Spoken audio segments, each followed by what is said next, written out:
पतंगाः मशकाश्च वृक्षाः जले स्थले ये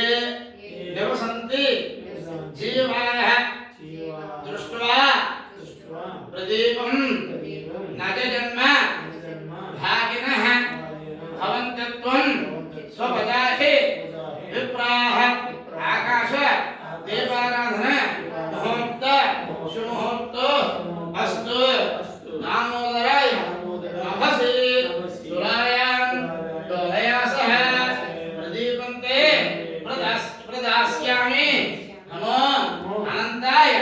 वेधसे शुभं करोति कल्याणं आरोग्यं धनसम्पदा शत्रुबुद्धि विनाशाय दीपलक्ष्मी नमोस्तुते साध्यं त्रिवक्ति संयुक्तं बन्धनां योजितं प्रियं गृहाण मङ्गलं दीपं त्रैलोक्यं विलापहं भक्त्या